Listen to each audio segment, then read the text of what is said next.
मैनू आज हमारे साथ हमारे स्टूडियो में मौजूद हैं उत्तराखंड की first strong women power lifter Shrimati Sangeeta Rana ji. Sangeeta ji, आपका हमारे कार्यक्रम महिला जगत में बहुत बहुत स्वागत है। धन्यवाद मैम। आप अपनी इस जर्नी के बारे में बताइए कि आपने कैसे इसकी शुरुआत करी। नमस्कार श्रोता, मेरा नाम संगीता राणा है और मैं इंटरनेशनल गोल्ड मेडलिस्ट और उत्तराखंड की first strong women in power lifting. मैंने नॉर्मल फिटनेस के लिए जिम ज्वाइन किया था क्योंकि मेरा बॉडी वेट काफ़ी ज़्यादा था, 84 प्लस मेरा बॉडी वेट था। तो उसको कम करने के लिए बस मैंने नॉर्मली जिम में अपनी प्रैक्टिस शुरू की। वेट कम किया, 1.5 साल में 24 किलो मैंने वेट कम किया। वेट कम करने के बाद में नॉर्मल हमारे जिम में एक प्रैक्टिस होती थी, उसमें काफ़ी टाइम से कुछ महिलाएं प्रैक्टिस करती थी। मतलब मेरे को भी मेरे गुरुजी थे, उन्होंने बोला कि अगर आपको करना है तो आप कीजिए। मतलब हमारे यहाँ पे ऐसे भैया प्रैक्टिस करा रहे हैं, प्रैक्टिस में अगर आपका इंटरेस्ट है तो आप कीजिए। तो मैंने बोला सर मैं अच्छा कर पाऊँगी? कह रहे हाँ, क्यों नहीं कर पाओगे, कर सकते हो आप। तो फिर मैंने वहाँ पे जिम में जैसे ही मैंने प्रैक्टिस की, फर्स्ट डे मैंने काफ़ी अच्छा वेट उठाया। और वेट उठाने के बाद में मतलब जो महिला 1 साल से प्रैक्टिस कर रही थी वो वेट नहीं उठा पा रही थी। मैंने फर्स्ट डे अपना 105 केजी मैंने डेडलिफ्ट की। और डेडलिफ्ट करने के बाद में मेरे जो गुरुजी थे वो काफ़ी खुश हुए। और उसके बाद में मैंने 2017 में लास्ट में एक कंपटीशन मतलब जिम के अंदर ही खेला और उसमें मैंने स्ट्रॉन्ग वुमेन का एक मेरे को ट्रॉफी मिली और गोल्ड मेडल जीता। और उसके बाद में लगातार मैंने गेम के एक के बाद एक गेम खेलती रही। फर्स्ट जो बड़ा गेम मेरा नॉर्थ इंडिया था, फिर 2021 में मेरा नेशनल था। और उसके बाद मैंने नेशनल के बाद में मैंने 5 नेशनल खेले और 3 इंटरनेशनल, उसमें मेरी 2 वर्ल्ड चैंपियनशिप है और एक एशिया है। जी मैम, इसकी शुरुआत आपने बोला कि धीरे धीरे फिर आपके गुरुजी थे, उन्होंने आपको नोटिस किया और आपने करी। तो इस बीच आपको एक महिला के तौर पे क्या क्या परेशानियां हुई, आपको कोई प्रॉब्लम हुई कि हाँ मैं ये भी कर रही हूँ वो भी कर रही हूँ, इसमें कोई सामंजस्य बिठाने में परेशानी हुई? परेशानियाँ तो देखो, हम लोग मैं एक हाउसवाइफ भी हूँ और स्पोर्ट्स पर्सन भी हूँ। तो परेशानियाँ तो होती हैं, लेकिन वो हमें हमारे ऊपर डिपेंड करता है कि हम उनको परेशानियों को कैसे हैंडल करते हैं।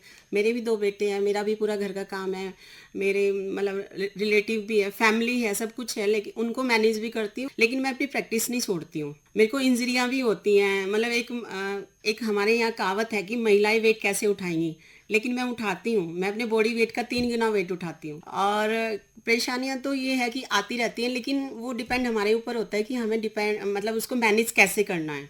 जी।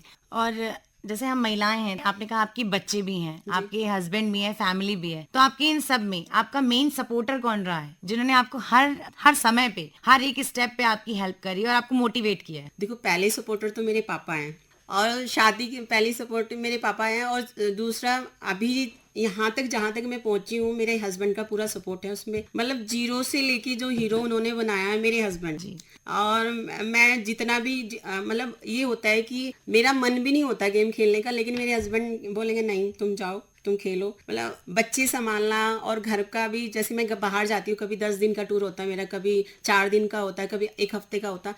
तो वो सब मेरे हस्बैंड मैनेज करते हैं। उनको रहता है कि तुम खेलो और आगे बढ़ो। आज जहाँ भी हूँ मैं अपने हस्बैंड की वजह से, उनका पूरा सपोर्ट मेरे साथ है। मैं कहती हूँ हर किसी को ऐसे हस्बैंड मिले कि वो जो बैक से जो सपोर्ट होता है ना, आपके अंदर एक टैलेंट छुपा होता है, लेकिन वो टैलेंट कैसे निकलता है, जब एक पीछे से आपको सपोर्ट मिल रहा है, सामने से कोई आपको जान रहा है, पहचान रहा है, तब आप एक मुकाम हासिल कर पाते हैं। अगर आपके पास सपोर्ट नहीं है तो आप नहीं आगे। तो मैम, आपने जो रेगुलर प्रैक्टिस करते हो वो कहाँ कर रहे हो और आपने किससे ट्रेनिंग ली है? आपने इसकी शुरुआत करने के बाद जगह जगह ट्रेनिंग ली, आपको ट्रेनिंग लेने में कई परेशानी हुई, ढूंढने में कि आपको कहाँ जाना है, कैसे करना है, इसके बारे में बताइए। मेरी ट्रेनिंग जो थी, मेरे हमारे गुरुजी थे पुराने दरबार अंकल, जिन्होंने मुझे पहचाना। पहले मेरा वेट कम, 24 किलो वेट कम कराया। उसके बाद में उन्होंने मेरा टैलेंट पहचाना और मुझे बोला कि आप प्रैक्टिस करो और प्रैक्टिस में आप बहुत अच्छा कर सकते हो। उसके बाद में परेशानियां तो होती हैं। देखो, हमारे क्या है, गवर्नमेंट का हमारा कोई सपोर्ट नहीं होता। हमारी पावर लिफ्टिंग एक ऐसा गेम है, इस ये गेम हमारा ओलंपिक में नहीं आता। ओलंपिक में नहीं आता तो हमें गवर्नमेंट से कोई सपोर्ट भी नहीं है। जो भी हमारी डाइट है, हमारा बाहर का खर्चा है, सब कुछ हम लोग खुद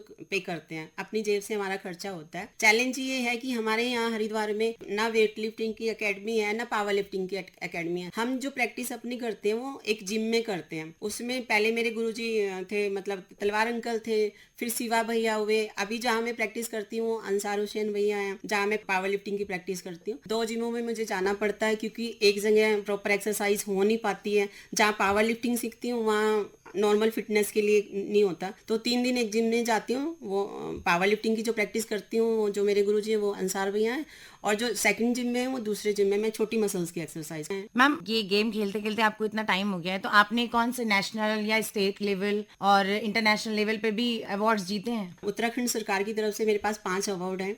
उसमें सबसे बड़ा अवार्ड मेरा जो जुलाई में 8 जुलाई को मिलता है, तिल रुतोली अवार्ड 2024 का है। सुषमा स्वराज अवार्ड हमारा 2023 का है। हरिद्वार गौरव मिला है मेरे को 2024 में। गढ़वाल रत्न मिला है मेरे को।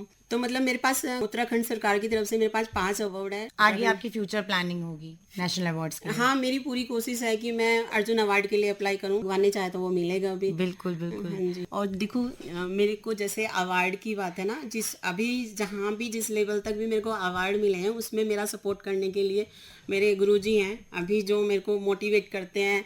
जहाँ भी कोई सम्मान अवार्ड का होता है वो सबसे पहले गूगल पे डाल के निकालते हैं और फिर मेरा रजिस्ट्रेशन करते हैं। आज मैं जहाँ भी हूँ, जितने भी मेरे अवार्ड हैं वो अरुण पाठक सर की वजह से हैं। मेरी जो पहचान है वो अरुण पाठक सर की वजह से है। अरुण पाठक का मैं बहुत दिल से, और वो एक तरह मेरे को अपनी बेटी भी मानते हैं। मैं उनको गुरुजी मानते हैं लेकिन वो मेरे को बेटी भी मानते हैं। मैं तहे दिल से उनका धन्यवाद करना चाहती हूँ कि अरुण पाठक सर, आप बहुत लंबी उम्र जिए। जी मैम, हर एक क्षेत्र में हर एक छात्र के लिए उसका गुरु बहुत इंपॉर्टेंट होता है, तो आपके इस फील्ड में आपके गुरु बहुत इंपॉर्टेंट है। बहुत थैंक यू सो मच गुरुजी।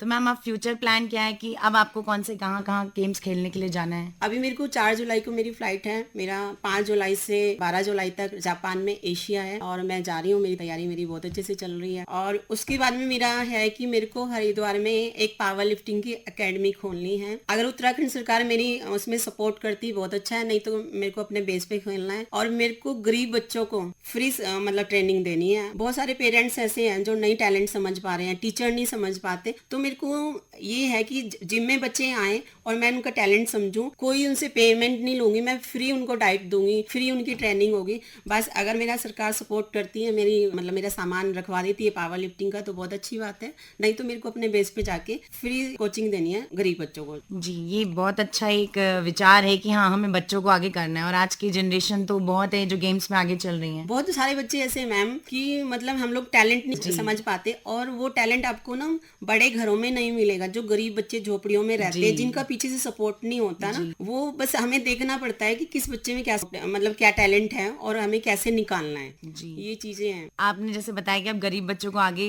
प्रोत्साहित करना चाह रहे हो, आप एक उनको रूट देना चाह रहे हो कि हाँ, बच्चे इस पे आगे बढ़े। तो क्या उसका एक एज क्राइटेरिया भी है पावर लिफ्टिंग का कि बच्चों की इतनी एज के बाद ही आप उसमें एंट्री कर सकते? वैसे तो एज लिमिट हमारे यहाँ 14 साल से होती है, लेकिन अभी क्या है कि अभी एक ग्रुप आ गया है टीनेज करके ना, तो उसमें क्या होता है 8 साल से 14 साल तक के बच्चे भी कर सकते हैं, लेकिन उसका कोई बेनिफिट नहीं होता, 0 बेनिफिट होता है। हमारे यहाँ जो पावर लिफ्टिंग में बेनिफिट्स मिलता है वो जूनियर और सीनियर में मिलता है। वैसे तो कोई भी आज के टाइम में क्या है, अभी तो मैंने देखा है जिमों में 4-4 साल के बच्चों को पावर लिफ्टिंग या वेट उठा रहे हैं, लेकिन वो गलत है।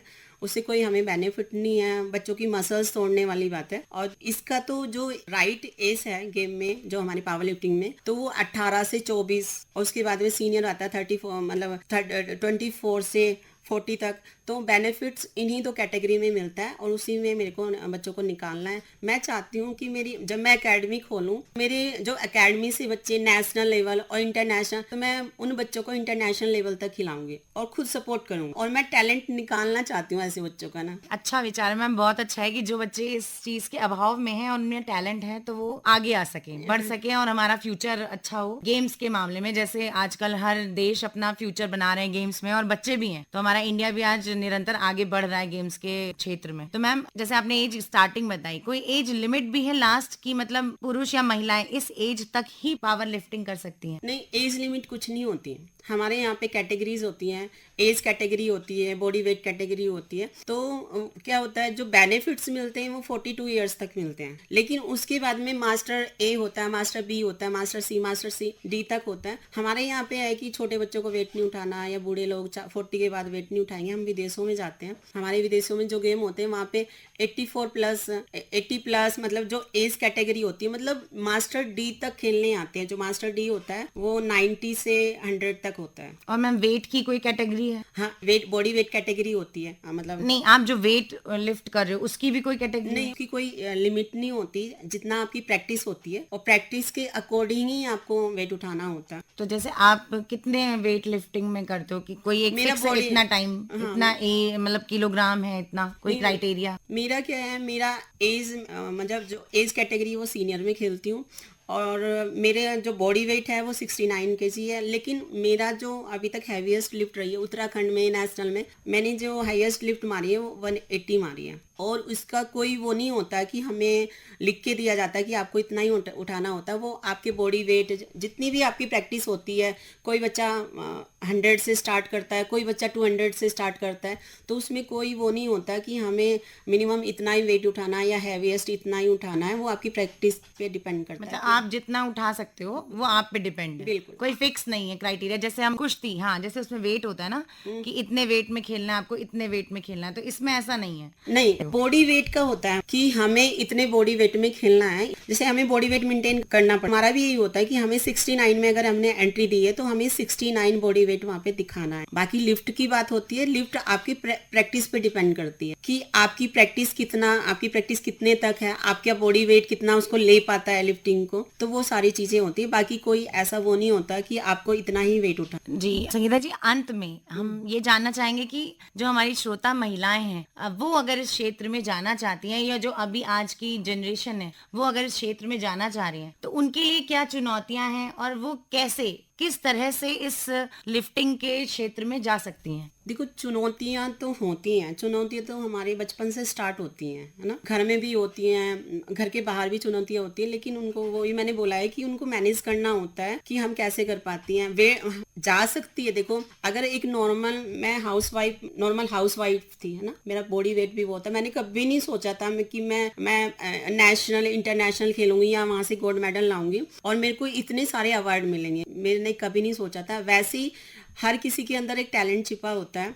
हम घर में खाना बनाते हैं, घर संभालते हैं, है ना, पूरा 24 घंटे हम घर को देते हैं, लेकिन कोई लिख के टांगता है, लिस्ट नहीं लगाता ना कि आपने 24 घंटे घर को दिया है।